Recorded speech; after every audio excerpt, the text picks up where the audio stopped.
Hannan sir, Razzak sir বলছে যে কিবিটা continue করতে থাকো, ভালো খেলতে থাকো। চেষ্টা থাকবে কনসিস্টেন্সি রান করে ন্যাশনাল টিমে কামব্যাক করা। ওই ছয়টি খুব ভালো লাগছে, যেহেতু বলটা কাটার মারছিল, আমি অন্দাজ ভালো ছক্কা মারছি, ওটাই ভালো লাগছে আমার। সেই সময় কি বিরাট কোহলির শটটার কথা মনে পড়ছে আপনার? না, তেমন কিছু না, মাথায় জাস্ট ভালো খেলার একটা টেন্ডেন্সি ছিল, যেভাবে টিমকে কীভাবে যত বড় একটা স্কোর দেওয়া যায় ওটাই মাথায় ঘুরতেছে আর কিছু না।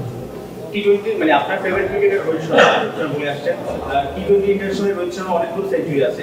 আর এই ইনিংসে রোহিত শর্মা তো কোনো একটা শট খেলেছেন, আপনার মনে হচ্ছে যে শটটা খেলার পর যেটা আপনার ফেভারিট আইকনের মধ্যে খেলতে পেরেছেন? না, তেমন কিছু না, শটগুলো আমার নিজের মতনই আমি খেলছি, যেভাবে ছোটোবেলা থেকে প্র্যাকটিস করে আসতেছিলাম, আমি নিজের মতনই খেলছি।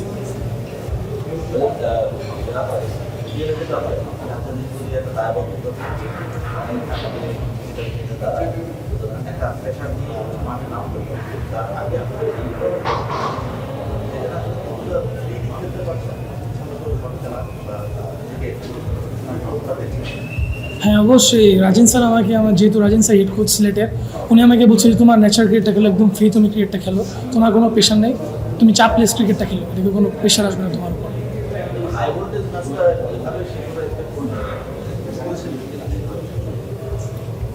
না, তেমন একটা এক্সপেক্ট করি নেই, যেহেতু আরিফুল অনেক ভালো ব্যাটিং করছে মার্শাল্লাহ, যার কারণে ওরা ইজিলি রানটা চেস করতে পারছে।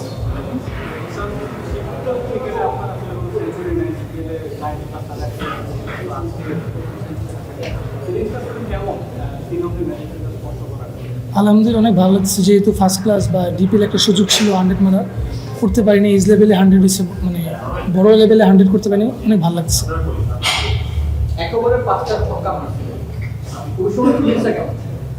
ওই সময় ফিলিংসটা আসলে অনেক ভালো লাগছিল, যে একেবারে 5টা ছক্কা মারতে পারছি, ভালো লাগছে অনেক। নাকি নাই, ও ফার্স্ট বলটা অনেক ভালো বল করছে, যার কারণে আমি 2 রান নিছি, তো পরে যে 5টা বল করছে আমার রেঞ্জে ছিল, আমি সেই জন্য 5টা ছক্কা মারতে পারছি।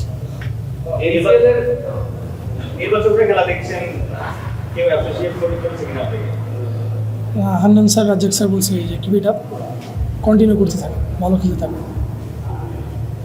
প্রথম এনসিএল টি20 আর প্রথম সেঞ্চুরি আপনার, কেমন লাগছে? ম্যাচটা হারার পরেও তো সেঞ্চুরি করেও ম্যাচ হারলেন, না, 100 মার্কসে নিজের কাছে হ্যাপি লাগছে, কিন্তু বাট ম্যাচটা জিততে পারলে আমার আরও বেশি ভালো লাগতো। টিমের জন্য কিছু করতে পারি নাই, হারছি, খারাপ লাগতেছে। 100টা আমার নিজের ভালো লাগছে, কিন্তু আমি টিমকে জিতাতে পারি নাই। হয়তো একটা ভালো ক্যাচ ধরলে, একটা ভালো রানার করলে হয়তো জেতার চান্স ছিল। অবশ্যই এটা আমাদের অনেকটা ভালো এক্সপিরিয়েন্স দিতেছে ডিপিএল আগে, যেহেতু ডিপিএল একটা ফ্রাঞ্চাইজি ক্রিকেট, তো আমরা যে এভাবে একটা সুযোগ পাচ্ছি টি20 টুর্নামেন্ট খেলা, ভালো হবে ইনশাল্লাহ।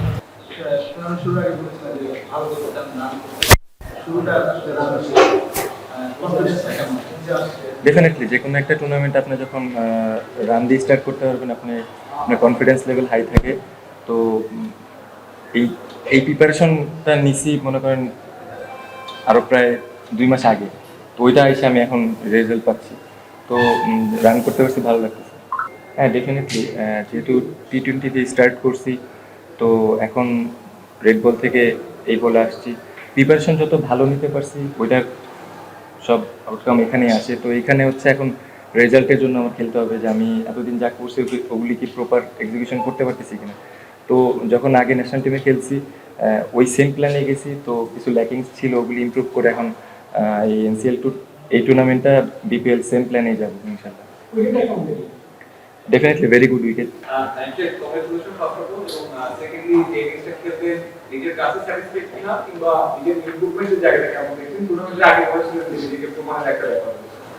Thank you. হ্যাঁ, ডেফিনেটলি এইখানেই হচ্ছে আমার অপরচুনিটি প্রুভ করার। ভালো উইকেট, যেগুলি প্রিপারেশন নিছি, যেগুলি ল্যাকিং ছিল ওগুলি নিয়ে কাজ করছি, তো ওগুলি এখন এখানে প্রপার জাজমেন্ট করতেছি যে আমি ইমপ্রুভ করতে পারছি কিনা। যেহেতু ডোমেস্টিক টুর্নামেন্ট, এখানে হচ্ছে নিজেরা যত বেশি টোন আপ রাখা যায়। হ্যাঁ, ডেফিনেটলি যেহেতু ভালো খেলতে পারছি, অবশ্যই হ্যাপি।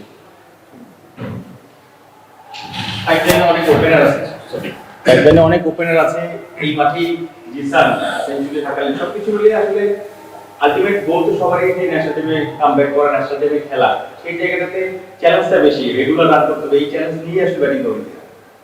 Definitely জিসানকে congratulation. আর অবশ্যই আগে যখন খেলছি তখন চ্যালেঞ্জ নিয়ে এখন স্টিল আমাদের পাইপলাইন তো অনেক স্ট্রং, তো চেষ্টা থাকবে কনসিস্টেন্সি রান করে ন্যাশনাল টিমে কামব্যাক করা। কোনো ব্যাটিং কোনো চেঞ্জেস আসছে কিনা, যেখানে আপনি আগে ফেল করেছেন এখন ওই জায়গাটাতে ফাইনাল করতে রান আসছে বা আসবে মনে হচ্ছে? ডেফিনেটলি রেঞ্জ হিটিংয়ে একটু কাজ করছি, তো সিঙ্গেল নিয়ে একটু কাজ করছি, তো চেষ্টা করতেছি ওগুলির জন্য প্রপার এক্সিকিউশন মাঠে করতে পারি।